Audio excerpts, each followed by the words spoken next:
Shri David വിജയാണ് പള്ളുരുത്തിയിൽ നിന്ന്. Shri David Vijay, താങ്കൾ പറഞ്ഞോളൂ.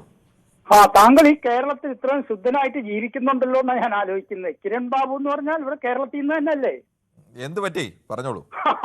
കേരളത്തിലെ സ്വഭാവം അറിഞ്ഞൂടെ? കാശ് മേടിച്ച് പോക്കറ്റിലിടും, എവിടെ നിന്ന് കിട്ടിയാലും മേടിക്കും, എന്നിട്ട് ആ തന്നതാരാണോ അവന്റെ ഓപ്പോസിറ്റ് കക്ഷിക്ക് വേണ്ടി വോട്ടും ചെയ്യും പോയിട്ട്.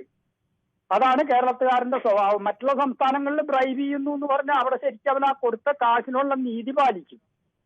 ഇവിടെ അങ്ങനെയല്ല. ചുരുക്കം പറഞ്ഞിട്ടുണ്ടെങ്കിൽ കൊടുത്തു കഴിഞ്ഞാൽ കാശും മേടിച്ച് പോക്കറ്റിലും കിട്ടാവുന്ന എല്ലാവരുടെ നിന്നും മേടിക്കും.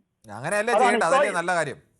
ഇവിടെ അങ്ങനെ ചെയ്യുന്നവരാണ് കേരളത്തിലുള്ളവർ. അതല്ലേ വോട്ട് വിൽക്കുന്നതിന് പകരം അങ്ങനെ കാര്യം ചെയ്തോട്ടെ. എനിക്കറിയില്ല, അങ്ങനെ ചെയ്യുന്നതല്ലേ മറ്റതിനേക്കാൾ, വോട്ട് വിൽക്കുന്നതിനേക്കാൾ നല്ലത് മേടിച്ചവർക്ക് ഇഷ്ടമുള്ളത് വോട്ട് ചെയ്യുന്നു.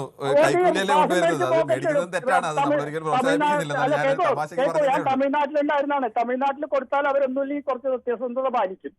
ആ കൊടുക്കുന്നവന്റെ കക്ഷിക്കെങ്കിലും വോട്ട് ചെയ്യും. ഇപ്പൊ ഒരു ന്യൂസ് ഫ്ലാഷ് വന്നിട്ടുണ്ട് ടിവിയിൽ. മാറാടോ ബേപ്പൂരെടുത്തങ്ങാണ്ട് ഇതുമാതിരി കാശ് വിതരണം ചെയ്തു എന്നും പറഞ്ഞുകൊണ്ട്. അത് UDF പേരിലാണ് അരികേഷം വന്നിരിക്കുന്നത്. അപ്പോ ഇതൊന്നും അറിയാം. അതേപോലെ കുറച്ച് നാളുകൾക്ക് മുമ്പ് TP സിന്ധുമോൾ ഉണ്ടല്ലോ, ഇവിടുത്തെ BJP എറണാകുളത്തെ, അവര് പ്രസംഗിക്കുന്ന ഞാൻ കേട്ട ഏറ്റവും കൂടുതൽ മുദ്രാ ലോണുകൾ ഞങ്ങൾ എന്തല്ലോ അതിന്റെ കാര്യം എനിക്കറിഞ്ഞൂടെ. എന്താ മുദ്രാ ലോൺ എന്നോ പ്രധാനമന്ത്രി മുദ്രാ ലോൺ വാങ്ങി കൊടുത്തു എന്നൊക്കെ പറയുന്നതിനകത്ത് അതല്ല, മലപ്പുറം ജില്ലയിലാണെന്ന്. അപ്പൊ ഞങ്ങൾക്ക് ശ്രീനിവാസനാണ്, തിരുവനന്തപുരത്ത് നിന്നാണ്. ശ്രീനിവാസൻ, കേരളത്തിലെ യഥാർത്ഥത്തിൽ ഇങ്ങനെയൊക്കെ ആരോപണങ്ങൾ നമ്മൾ കേട്ടിട്ടുണ്ട്. പക്ഷേ ഒരു സ്ഥാനാർത്ഥി അടക്കം ഉള്ള ആളുകൾ ഇങ്ങനെ ഒരു ദൃശ്യത്തിൽ കുടുങ്ങുന്നത് എന്ന് വേണമെങ്കിൽ പറയാം, അത് ആദ്യമാണ്. എന്താണ് താങ്കൾക്ക് പറയാനുള്ളത്? ശരിക്കും പറഞ്ഞ ജനാധിപത്യത്തിന് അട്ടിമറിച്ചില്ലല്ലേ?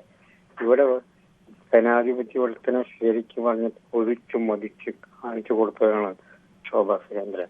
ദൃശ്യങ്ങൾക്ക് കറക്റ്റ് അല്ലേ? ദൃശ്യങ്ങൾ കാണിച്ചിട്ടുണ്ടല്ലോ, സാരി വാങ്ങിച്ചൊക്കെ കൊടുക്കുന്നത്. അവര് വല്ലാണ്ട് ഭയങ്കര ശോഭിതമായിട്ട് വല്ലേണ്ട കാര്യമൊന്നുമില്ല. ഇതൊക്കെ ഉള്ളത് തന്നെയാ. കരണം കുറ്റിയൊക്കെ അടിച്ചു പൊളിക്കുന്നൊക്കെ പറഞ്ഞാൽ ഇതെന്തൊരു ജനാധിപത്യം? ഇതൊക്കെ ഒരു സ്ഥാനാർത്ഥിക്ക് പറ്റുമോ ഇതൊക്കെ ചെയ്യാനായിട്ട്? വളരെയധികം അവലംബിച്ചുകൊണ്ട് ഞാൻ ഇതിനെ പ്രതിഷേധിക്കുന്നു സാർ. ശരി, താങ്കളുടെ അഭിപ്രായം വ്യക്തമാണ്.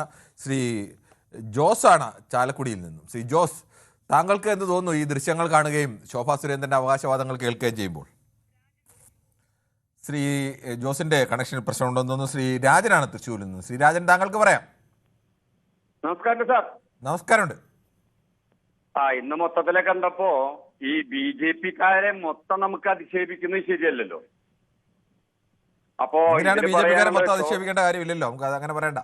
ഇല്ല അതാ ഞാൻ പറഞ്ഞേ. അപ്പോ ശോഭാ സുരേന്ദ്രൻ എന്താണെന്ന് നമ്മുടെ പാലക്കാടിലെ വോട്ടർമാരെ ഒന്ന് പരിശോധിക്കുന്നത് നല്ലതാണ്. ഒരു പുരുഷനായിട്ട് സംസാരിക്കുമ്പോ ഇതിന്റെ ചകളടിച്ച് പൊട്ടിക്കുന്നു ഞാനാണെങ്കിൽ ആ സ്പോട്ടില്. അപ്പൊ അതിന് മറുപടി ഞാൻ പറയുന്നില്ല. അപ്പോ ഇതാണ് BJP പ്രവർത്തിക്കുന്ന ശോഭയുടെ സ്വഭാവം എന്നുള്ളത് മലയാളികൾ മനസ്സിലാക്കുക.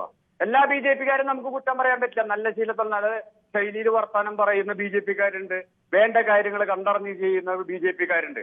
അപ്പൊ കേരളീയര് ഇപ്പോ ഒരു മുണ്ടും കോണകവും ചെടിയും വരെ ഇടാത്തൊരു സ്വാമി ഇവിടെ വന്നിട്ടുണ്ടായിരുന്നു.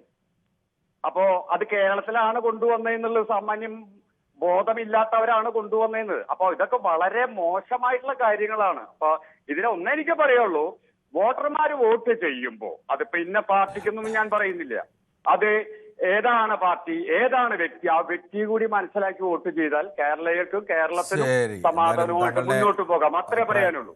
വളരെ വ്യക്തമാണ് രാജൻ. നമുക്ക് യൂട്യൂബിലെ ചില കമന്റുകൾ കൂടി ഒന്ന് വായിക്കേണ്ടതുണ്ട്. വികാസ് 1488 എന്ന് പറഞ്ഞാൽ എഴുതിയിരിക്കുന്നു, സ്ത്രീ തിരിച്ചു പോകുമ്പോൾ തോളിൽ കിടന്ന ബാഗ് എന്തിയെ എന്ന് ചോദിക്കുന്നു.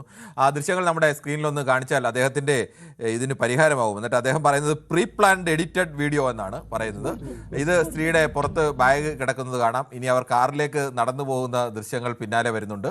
ആ കാറിലേക്ക് നടന്നു പോകുന്ന ദൃശ്യങ്ങളിൽ അവരുടെ കയ്യിൽ ഇതേ ബാഗ് ഇരിക്കുന്നത് ശ്രീ വികാസിന് കാണാം. വികാസ് കണ്ടു കാണുമെന്ന് പ്രതീക്ഷിക്കുന്നു. അവരുടെ കയ്യിൽ അതേ ബാഗ് ഇരിക്കുന്നത് കണ്ടു കാണുമെന്ന് പ്രതീക്ഷിക്കുന്നു. എന്തായാലും വികാസിന് ഈ പെട്ടെന്നുള്ള സംശയം, വികാസിന്റെ സംശയം ഇപ്പോൾ പരിഹാരമായി കാണുമെന്ന് പ്രതീക്ഷിക്കുന്നു. ന്യായമായ സംശയമാണെങ്കിൽ. രണ്ടുപേരും ഒരുപോലെ തലയിൽ പൂ വെച്ചിട്ടുണ്ട്, ഒരുമിച്ച് വന്നത് തന്നെയാണ് എന്ന് ശ്രീദേവി പറയുന്നു. ഗോളാന്തരയാത്ര വരും. നമസ്കാരം. കമ്മി കിരൺ എന്തുണ്ട് വിശേഷം എന്നൊക്കെ ചോദിക്കുന്നു. താങ്കൾക്ക് എങ്ങനെ വേണമെങ്കിലും ചോദിക്കാം ശ്രീ ഗോളാന്തരനാഥ്, അതിലൊന്നും യാതൊരു വിഷമവുമില്ല. വീണ ജോർജിൻ്റെ കഴുത്ത് തല്ലിയൊടിച്ചെന്ന് പറഞ്ഞ ബ്രേക്കിംഗ് ന്യൂസ് കൊടുത്തവരല്ലേ താൻ? വീണ ജോർജിൻ്റെ വിഷയം വന്നപ്പോഴും നമ്മൾ ഇതേപോലെ തന്നെ ചർച്ച ചെയ്തതാണ്. ഗോളാന്തരയാത്ര അത് കണ്ടു കാണില്ല. കയ്യിലിരിക്കുന്ന പെൻഷൻ പൈസയാണെന്ന് പറഞ്ഞത് വിശ്വാസമില്ലേ എന്ന് ചോദിക്കുന്നു. കയ്യിലിരിക്കുന്നത് അമ്മ പെൻഷൻ പൈസയാണെന്നോ എന്ത് വേണമെങ്കിലും പറഞ്ഞോട്ടെ. ഈ ദൃശ്യങ്ങളൊക്കെ കേരളീയൻ്റെ മുന്നിലുണ്ടല്ലോ. ഞങ്ങളെല്ലാം അരിയാഹാരം കഴിക്കുന്നവരാണ് ഗോളാന്തരയാത്ര. അല്ലാതെ താങ്കളെപ്പോലെ ഏതെങ്കിലും അടിമന്യായീകരണത്തിന് വേണ്ടി നിൽക്കുന്ന ആളുകളല്ല എന്നത് താങ്കൾ ദയവ് ചെയ്ത് മനസ്സിലാക്കുക. സാമാന്യ ബുദ്ധിയുള്ള മനുഷ്യരാണ് ഞങ്ങളൊക്കെ. പിന്നീടും വീണ്ടും പണം കൊടുത്ത സ്ത്രീയെ അറസ്റ്റ് ചെയ്യൂ, അവർ കോൺഗ്രസിൻ്റെ ആളാണോ BJPയുടെ ആളാണോ എന്ന് അറിയാമല്ലോ. മാധ്യമങ്ങൾ അവരുടെ മുഖം നാട്ടുകാരെ കാണിക്കും, നാട്ടുകാർ തിരിച്ചറിയട്ടെ. ഞങ്ങൾ അവരുടെ മുഖം കാണിക്കുന്നുണ്ടല്ലോ കൃത്യമായും. അവർക്ക് കൃത്യമായും അവരുടെ മുഖം വളരെ വ്യക്തമായി തന്നെ നമ്മൾ സ്ക്രീൻഷോട്ട് അതിൻ്റെ കൃത്യമായി എടുത്ത ഇടയ്ക്കാണ് അവരുടെ ദൃശ്യങ്ങൾ കാണാം, അവരുടെ മുഖത്തിൻ്റെ ദൃശ്യങ്ങൾ കാണാം. അങ്ങനെ വിശാലമായ ദൃശ്യങ്ങളില്ല, ഇത് മറ്റുള്ളവർ പകർത്തിയ ദൃശ്യങ്ങൾ നമ്മൾ കാണിക്കുന്നതാണ്. ആ ദൃശ്യങ്ങളിൽ അവരെ ഉണ്ട്. ഇനി അവർ തിരിച്ചറിയുകയോ തിരിച്ചറിയാതിരിക്കുകയോ ഒക്കെ ഇത് ഇപ്പോൾ TV-യിൽ കാണുന്നതാണ് അവരുടെ ദൃശ്യങ്ങൾ. അതാണ് ഇപ്പോൾ നിങ്ങൾ കണ്ടു കാണുമെന്ന് പ്രതീക്ഷിക്കുന്നു. സ്ഥാനാർത്ഥി പണം കൊടുക്കുന്നത് കണ്ടോ, അതോ പണം കൊടുക്കുന്നു എന്ന് പറയുന്ന സമയത്ത് അവരുടെ അടുത്തുണ്ടോ? പണം കൊടുക്കുന്നു എന്ന് പറയുന്ന സമയത്ത് അവരുടെ അടുത്തുണ്ട്. ആ സ്ത്രീ വന്ന് സ്ഥാനാർത്ഥിയുടെ കാറിലാണ് കയറുന്നത് ഗോളാന്തരയാത്ര. അതാണ് പറഞ്ഞത്. സാമാന്യ ബുദ്ധി ഉപയോഗിച്ച ശേഷം പിന്നെ ഇത്തരം ചോദ്യങ്ങളൊക്കെ ചോദിക്കൂ. ഫോട്ടോ എടുത്ത ആളുകൾക്ക് ക്യാഷ് കൊടുത്ത സ്ത്രീയെ തടയാത്തത് എന്തിനാണ് തടയുന്നത്? അവർ ഫോട്ടോ എടുത്ത് പുറത്തു കൊണ്ടുവരില്ലേ വേണ്ടത്? അവർ ക്യാഷ് കൊടുത്തതിന് തടയുകയാണ് വേണ്ടത്. ക്യാഷ് ഫിംഗർ പ്രിൻ്റ് ചെയ്ത് പരിശോധിക്കാമായിരുന്നു. അതൊക്കെ എന്തായാലും ആയിക്കോട്ടെ. എന്താകട്ടെ, അധികാരം കിട്ടിയാൽ ഇപ്രകാരം പ്രതികരിക്കുന്നത് ശരിയല്ല എന്ന് പറയുന്നു. അത് ഒന്ന് പോയ കൈക്കൂലി എന്തോ അത് ഇടയ്ക്ക് ചാടിപ്പോയി ആ കമൻ്റ്. ഒന്ന് പോയ കൈക്കൂലി ക്ഷമിക്കണം ഒന്ന് പോയ കൈക്കൂലി കൊടുക്കുമ്പോൾ പിടിക്കപ്പെടുമ്പോൾ വെറുതെ വിഡ്ഢിത്തം പറയില്ലേ. ഗുണ്ടായിസം പാലക്കാട് നടക്കില്ല. ശോഭ ബാഗ് പാക്ക് ചെയ്തു, തിരഞ്ഞെടുപ്പിൽ തോൽക്കുമെന്നൊക്കെയാണ് മബിൻ കാനഡ പറയുന്നത്. BJPക്കെതിരെ എന്തെങ്കിലും കിട്ടാൻ നോക്കിയിരിക്കുകയാണ് എന്നൊക്കെ മറ്റ് ചിലരും കമൻറ്റ് ചെയ്യുന്നുണ്ട്. കേരള മാപ്രകൾ വലതു അടിമകൾ തന്നെ, എന്താ സംശയം? ഇതൊക്കെ അന്വേഷിക്കാൻ നിയമ സംവിധാനങ്ങളുണ്ട്. മാപ്രകൾ ജഡ്ജിമാരാകണ്ട എന്ന് സമൻ വിത്ത് എന്തോ ആക്ച്വൽ മറ്റെന്തോ എഴുതിയിരിക്കുന്നത്. ദീർഘമായ സെൻറ്റൻസ് ഇങ്ങനെ എഴുതിയിരിക്കുകയാണ് പേരായി. എന്തായാലും അവരുടെയൊക്കെ അഭിപ്രായങ്ങളൊക്കെ കേട്ട് കാണുമെന്ന് പ്രതീക്ഷിക്കുന്നു. ശ്രീ സന്തോഷ് കുമാറാണ് പാലക്കാട് നിന്ന്. ശ്രീ സന്തോഷ് കുമാർ, ഈ പാലക്കാട് നിന്നാണ് ഇങ്ങനെ ഒരു വാർത്ത പുറത്തു വന്നിരിക്കുന്നത്. കണ്ണാടിയിൽ ഒരു സ്ത്രീക്ക് മറ്റു സ്ത്രീ കൊണ്ട് പണം കൊടുക്കുന്നു. ആ പണം കൊടുത്ത സ്ത്രീ വന്നു കയറുന്നത് ശോഭാ സുരേന്ദ്രൻ്റെ കാറിലേക്കാണ്. അവർക്ക് ശോഭാ സുരേന്ദ്രൻ്റെ കാറിലുണ്ട്, പക്ഷേ ശോഭാ സുരേന്ദ്രൻ അത് പൂർണ്ണമായും നിഷേധിക്കുന്നു. താങ്കൾക്ക് എന്ത് തോന്നുന്നു? 100% ഇത് അംഗീകരിക്കാൻ പറ്റാത്ത കാര്യമാണ്. ശോഭാ സുരേന്ദ്രൻ അങ്ങനെയുള്ളൊരു കാര്യങ്ങൾ ചെയ്തതായിട്ട് വിശ്വസിക്കുന്നില്ല. പിന്നെ ഈ കഴിഞ്ഞ ദിവസങ്ങളിൽ ഈ പാലക്കാട് തന്നെ പ്രളയം ഒരു സംവിധാനമായി കൃഷ്ണൻകുട്ടി MLA നടത്തിയിട്ടുള്ള ഒരു പ്രളയത്തിന്റെ ചർച്ചകളൊക്കെ നടക്കുമ്പോൾ ഈ ലോകത്തിന് മുഴുവൻ മോശമാവുന്ന രീതിയിലുള്ള പ്രസ്താവനകൾ നടത്തി ഇവിടെ പ്രശ്നങ്ങൾ ഉണ്ടാക്കുമ്പോൾ അതിന്റെ പുറകിലൊന്നും ചാനലുകൾ പോകാതെ ഒരു രാഹുൽ മാങ്കൂട്ടത്തിന്റെ പീഡന കാര്യങ്ങൾ ചർച്ച ചെയ്തുകൊണ്ട് പാലക്കാടിന്റെ പ്രശ്നങ്ങൾ ഒരുവിധം ഒതുങ്ങി ശോഭാ സുരേന്ദ്രനിലൂടെ ഒരു വിജയം വരും എന്നുള്ള പ്രതീക്ഷ വന്നപ്പോൾ അവരെ ഇല്ലാതാക്കാൻ വേണ്ടിയിട്ടുള്ള ഒരു പ്രവണതയായിട്ട് മാത്രമാണ് എനിക്കത് മനസ്സിലായിട്ടുള്ളത്. അതിന്റെ വിജയം ഇല്ലാതാക്കാൻ വേണ്ടിയിട്ടുള്ള ഒരു പ്രവണതയായിട്ടാണ് അത് മനസ്സിലാക്കുന്നത്. ചാനലുകാർ കുറച്ചുകൂടെ മിതത്വം പാലിക്കണം. ഇത് ശരിയായിട്ടുള്ള ഒരു കാര്യമാണ്. ഇല്ല, ഇതിപ്പോ അവരുടെ ഒരു ശോഭാ സുരേന്ദ്രൻ എന്നുള്ള വ്യക്തിയെ ഇല്ലായ്മ ചെയ്യാനും BJPയുടെ വിജയം കുറച്ചു കാണിക്കാനും വേണ്ടി ചാനലുകൾ ചെയ്യുന്നതാണ്. കാരണം അവരെ ലൈംഗികതയോടുകൂടി അവര് മോശമായിട്ട് പറഞ്ഞു എന്നുള്ള കാര്യങ്ങൾ നിങ്ങൾ ഈ ഒരു ചാനലിൽ ചർച്ച ചെയ്യുന്നില്ല. ഇപ്പോ താങ്കൾ പറഞ്ഞല്ലോ, ഞാൻ മറുപടി പറയാം.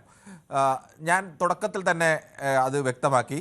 ഒരു സ്ത്രീ വന്ന് തന്നെ ലൈംഗിക ചുവയുള്ള ആക്ഷൻ കാണിച്ചു എന്ന് പറഞ്ഞാൽ അത് തൽക്കാലം വിശ്വസിക്കുക, അതിനൊപ്പം നിൽക്കുക എന്നുള്ളതല്ലാതെ നമ്മുടെ മുന്നിൽ വേറെ മാർഗ്ഗമില്ല. അതുകൊണ്ട് തന്നെ അതിൻ്റെ സത്യാവസ്ഥയൊക്കെ എന്തായാലും പോലീസ് അന്വേഷിക്കട്ടെ. എന്തായാലും അവരുടെ ആ വാദത്തെ നമ്മൾ ഒരിക്കലും തള്ളിക്കളയുന്നതേ ഇല്ല. ആ വാദത്തിനൊപ്പം തന്നെയാണ് നിൽക്കുകയും ചെയ്യുന്നത്. നമ്മൾ പറഞ്ഞത് ശോഭാ സുരേന്ദ്രൻ പറഞ്ഞു എൻ്റെ കാറിൽ ഞാനും പ്രമീളയും അല്ലാതെ മറ്റാരും ഉണ്ടായിരുന്നില്ല എന്ന് പറഞ്ഞു. പക്ഷേ ആ ദൃശ്യങ്ങളിൽ വളരെ വ്യക്തമാണ് മറ്റൊരു സ്ത്രീ ഉണ്ടായിരുന്നു. അവർ മൊബൈലുമായി പുറത്തേക്ക് ഇറങ്ങുന്ന സമയത്ത് ശോഭാ സുരേന്ദ്രൻ തന്നെ കാർ അടച്ച് അവർ പുറത്തേക്ക് ഇറങ്ങണ്ട എന്ന് നിർദ്ദേശം കൊടുത്ത് അവരെ അകത്ത് തന്നെ ഇരുന്നു. അപ്പോൾ മൂന്നാമതൊരു സ്ത്രീ അതിനകത്ത് ഉണ്ടായിരുന്നു എന്നത് ദൃശ്യങ്ങൾ വളരെ വ്യക്തം. ആ ദൃശ്യങ്ങൾ ആണെന്ന ആരോപണം ശോഭാ സുരേന്ദ്രൻ എന്തായാലും പറഞ്ഞിട്ടില്ല. പിന്നീട് ശോഭാ സുരേന്ദ്രൻ ഇവരുമായി വന്ന് അടിച്ച് കരണം പൊട്ടിക്കുമെന്നൊക്കെ പറയുന്ന ഘട്ടത്തിലൊക്കെയും എൻ്റെ ദൃശ്യങ്ങൾ എടുക്കാൻ എൻ്റെ അനുവാദമില്ലാതെ എൻ്റെ ദൃശ്യങ്ങൾ എടുത്തതിന് ചൂടാകുന്നതല്ലാതെ ഏതെങ്കിലും തരത്തിൽ അശ്ലീല ആംഗ്യം കാണിച്ചതായോ ഒന്നും അവിടെ അതിൽ പറയുന്നതായി ഞങ്ങൾ എവിടെയും കണ്ടില്ല. കൂടുതൽ വാർത്തകൾക്ക് News 18 Keralam YouTube channel subscribe ചെയ്യുക.